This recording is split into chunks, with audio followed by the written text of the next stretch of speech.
بسم الله الرحمن الرحيم. طلبة وطالبات الصف الثالث الثانوي، السلام عليكم ورحمة الله وبركاته. اليوم موعدنا مع الجزء الثاني من تراجم الأحداث الجارية من كتيب Awake is Enough من كتاب المعاصر صفحة 152. فلنبدأ.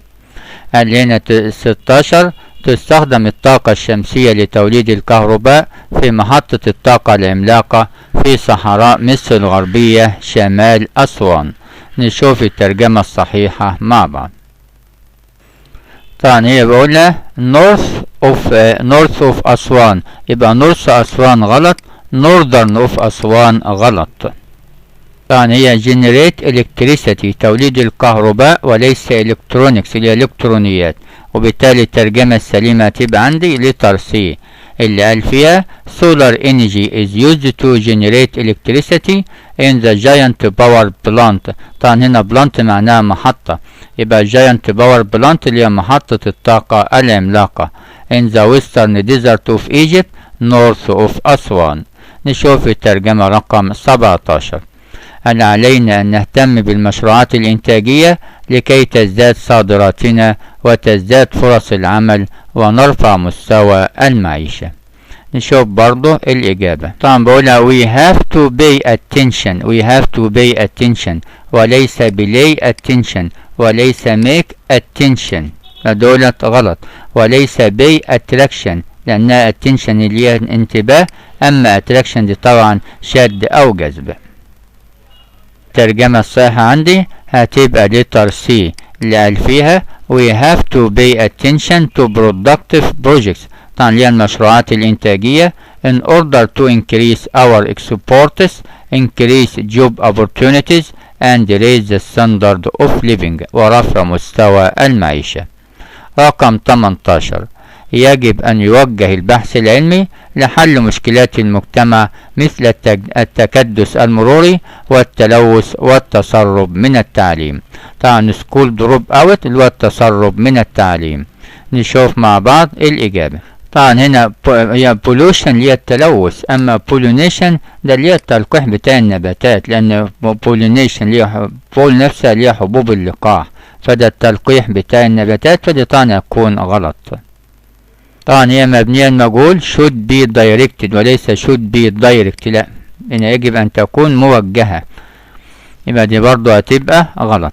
وطبعا الجملة دي يعني في الكتاب بتاع المعاصر وحلها دي، معنى كده طبعا الاختلاف بينها وبين بي ان الاقي هنا directed to solve بالتالي موجهة لحل، هنا قالها directing to solving، فهنا استخدم فعل وهنا استخدم اسم.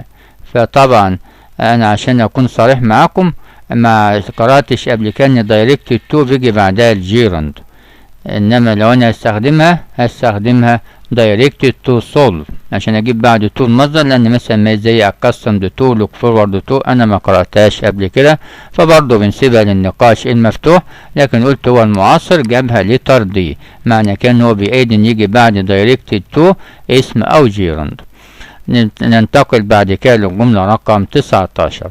قال لعلك تعلم أن للقراءة دورا حيويا في تنمية الوعي بين الأفراد وتضاعف خبراتهم في الحياة.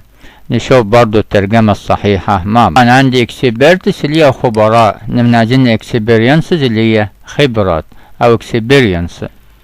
نلاحظ هنا in developing جابها gerund أو فعل مضارع ان جي، لما عطف عليها دبل جابها دبلنج، يبقى المفروض دي ان تبقى برضه معمولة بالاي ان جي، يبقى دبلنج، لأن طبعا معطوف على اللي باي ان جي هيبقى برضه باي ان جي زيه، انما اجيبها اس لا، مش هجيب مرة اي ان جي ومرة اجيبها مضارع بسيط واحط لها اس، يبقى دي برضه هتبقى غلط. أنا بقولها رول اللي هي دور وليس رول اللي هي قاعدة، يبقى الترجمة السليمة عندي هتبقى letter A. perhaps you know that reading has a vital role in developing awareness اللي هو تطوير الوعي among individuals and doubling their experience in life. طبعا برضو هنا استخدم experience مفرد، لأن طبعا experience ساعات ما بجمعهاش إلا إذا كانت بمعنى تجارب وخبرات وحاجات زي كده. عندي بعد كده الجملة رقم 20. يجب علينا جميعا مواجهة الشائعات الكاذبة بالمعلومات الحقيقية، وذلك من أجل المحافظة على الاستقرار. نشوف الإجابة الصحيحة. طبعا هو عايز هنا للمحافظة على الاستقرار، فطبعا جاب هنا instability. طبعا instability عكس الاستقرار، يبقى دي مش هتنفع، وحتى هو ما جابش عليها كلمة maintaining اللي هي المحافظة وحتى keeping، فدي طبعا هنا هتبقى أول واحدة كده هتبقى غلط. نشوف الباقي. طبعا قال يجب إن احنا هنا نواجه الشائعات الكاذبة اللي هي false وليست true. بقى true دي الحقيقية، لأن الشائعة طبعا مش حقيقة، ما فيش حاجة اسمها شائعة حقيقية. طبعا confront اللي هي يواجه، confront false rumors. أما surrender دي معناه يستسلم. طبعا ما ينفعش أن يستسلم للشائعات الزائفة أو الكاذبة، طبعا لا. يبقى الإجابة السليمة عندي هتبقى letter B اللي بيقول فيها for the sake of maintaining stability. طبعا من أجل المحافظة على الاستقرار we all must confront false rumors. يبقى يجب كلنا أن نواجه الإشاعات الكاذبة with real information بالمعلومات الحقيقية. نشوف بعد كده رقم 21. قال إذا أردنا أن نتقدم في شتى المجالات فيجب علينا أن نهتم بالتعليم بجميع أركانه، الطالب والمعلم والمنهج والبيئة المدرسية. نشوف الإجابة مع بعض. قال لو أردنا دي مضارع if we wanted، طبعا دي هتبقى غلط لأن دي ماضي بسيط. طبعا أعمدته بقى its اللي هي دي للملكية وليس الديان اللي هي اختصار it و is، يبقى دي برضه هتبقى غلط. طبعا هنا كل اللي هي all وليس اتش، يبقى دي برضه هتبقى غلط. أنا معرفش أقول its pillars، فطبعا ده in all its pillars، يبقى هتبقى الترجمة الصحيحة عندي اللي هي letter B اللي قال فيها if we want to advance in various fields we must pay attention to education in all its pillars: the student, the teacher, the curriculum and the school environment. طبعا curriculum اللي هو المنهج، school environment اللي هي البيئة المدرسية. طبعا advance اللي هي تقدم. نشوف بعد كده الترجمة رقم 22. تسعى الحكومة بكل ما تملك أن توفر الاحتياجات الأساسية للمواطنين في ظل جائحة كورونا الخطيرة. نشوف برضو الإجابة مع بعض.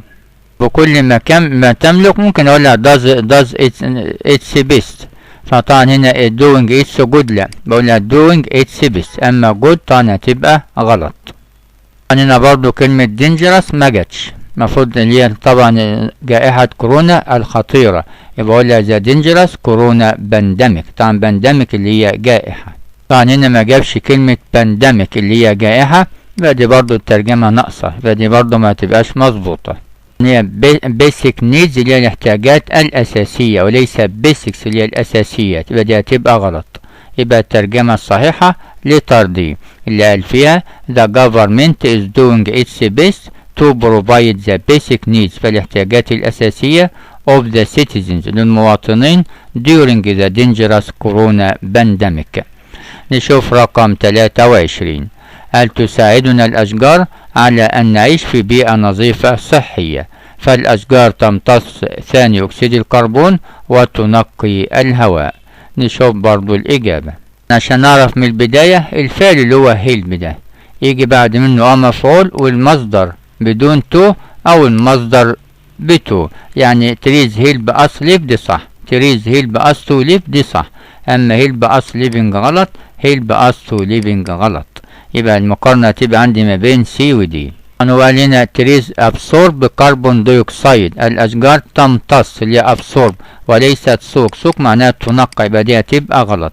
يبقى الترجمة السليمة عندي هتبقى letter C اللي قال لي فيها trees help us live in a clean and healthy environment. trees absorb carbon dioxide اللي هو ثاني أكسيد الكربون and to purify the air وتنقي الهواء. عندي بعد كده رقم 24. قال من الضروري أن يهدف التعليم إلى بناء جيل قوي على دراية بمشكلات بلاده قادر على حلها. نشوف برضو الإجابة.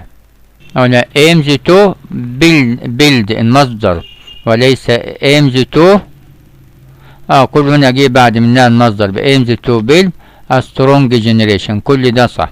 انما an aware of غير moderately طبعا لا، هي المفروض aware of moderately، يبقى دي هتبقى غلط اللي هي لتر سي. قلنا برضو strong generation جيل قوي وليس strange generation جيل غريب، يبقى دي برضو هتبقى غلط.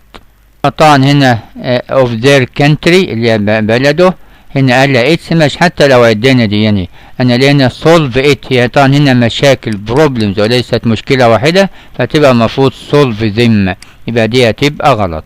يبقى الترجمة السليمة عندي it's important that education aims to build a strong generation aware of the problems of their country and able to solve them. ترجمة رقم 25. ألا تعتقد أن الإعلام الهادف يجب أن يلعب دورا فعالا في نشر الوعي القومي وتوجيه طاقات الشباب؟ طبعا ألا تعتقد هتبقى don't you think، فdo you think ده على طول هتبقى غلط. طبعا الإعلام الهادف اللي هو purposeful media، إنما purposeless دي لأ، ده purposeless عديم الغرض، يبقى دي اللي ماليش هدف، طبعا هتبقى دي يعني غلط. طبعا برضه هنا جاب رول اللي هي قاعدة مكان كلمة رول اللي هي دور، طبعا دي دايما بتيجي مكان دي على طول. طبعا برضه بقولها بلاي ان افكتيف رول، يبقى يلعب دورا مؤثرا وليس دو ان افكتيف رول، يبقى دو مش هتيجي مع رول، يبقى الإجابة الصحيحة عندي اللي هي لتر دي don't you think that purposeful media اللي هي طبعا الإعلام الهادف should play an effective role يلعب دورا مؤثرا in spreading national awareness and directing the energies of youth، يبقى توجيه النشاط أو طاقات الشباب. نشوف الجملة رقم 26. هل من الأفضل لنا جميعا أن نستغل أوقاتنا في عمل أشياء مفيدة؟ فمن المعروف أن الوقت الضائع لا يسترد. نشوف الصح مع بعض. طبعا الوقت الضائع لا يسترد هتبقى wasted time can't be recovered، فكان be recovered يمكن أن يستعاد، لا can't recover طبعا هي المفروض تبقى مبنية المجهول، يبقى can't be recovered، فدي يبقى B و C يبقوا غلط. برضه معرفش اقولها it's better for our all to use for our all، لا ولا for us to use، انما التركيبة دي برضه هتبقى غلط. من الافضل ان انا اقولها زي دي يعني it's better for us all to use، اما our all دي ما بنستخدمهاش كده خالص، طبعا دي تركيبة غلط. يبقى الترجمة الصحيحة letter E اللي قال فيها it's better for us all to use our time to do useful things. It's well known that wasted time can't be recovered. نشوف رقم 27. هل تتفق معي أن للعولمة تأثير سلبي كبير على معظم دول العالم وخاصة الدول النامية أو دول العالم الثالث؟ طبعا لما هو ما يبدأ بسؤال do you agree with me، ده سؤال هل تتفق معي، المفروض يكون في الآخر question mark علامة استفهام، وطبعا دي هتبقى غلط. برضو عندي developing اللي هي الدول النامية وليست developed اللي هي الدول المتقدمة، لأن developed countries دول متقدمة، developing countries دي دول نامية، يبقى برضو دي يعني اللي هي ايه هتبقى غلط. أن لا تأثير سلبي هتبقى great negative impact وليس positive اللي هي إيجابي، يبقى الترجمة السليمة هتبقى letter C اللي هي do you agree with me that globalization has a great negative impact on most countries of the world especially developing or third world ones. عند رقم 28. قال إن القوات المسلحة المصرية هي الدرع الواقي للأمة ضد أي عدو تسول له نفسه الاعتداء على أرضها أو مصالحها. نشوف الترجمة الصحيحة. طبعا عندي defensive shield اللي هي الدرع الواقي، أما offensive ده offensive معناه إهانة، يبقى كأنها مهين، فطبعا دي هتبقى غلط، offensive غلط. ما جاتش هنا تسول نفسه اللي هي attempt معناه يحاول، ذات may attempt والذي قد يحاول، وطبعا هنا برضه ولا ذات may attempt المفروض هنا بعد may بيجي الفعل في المصدر ما يجيش مزود باسم، يبقى دي طبعا هتبقى غلط. دي attack يهاجم وليس attract يهاجم، أما attract معناه يجذب أرضها، احنا عايزين بيقول هنا المعنى يهاجم أرضها. طبعا بقولها اللي هي defensive shield أو the nation's defensive shield اللي هي الدرع الواقي للأمة. أما field دي معناها حقل. يبقى الترجمة السليمة عندي هتبقى letter B اللي هو قال فيها the Egyptian armed forces is the nation's defensive shield against any enemy that may attempt to attack its land or interests. يبقى دي يعني طبعا هنتوقف عند هذا الجزء من التراجم على أن نكمل الباقي إن شاء الله. والسلام عليكم ورحمة الله وبركاته.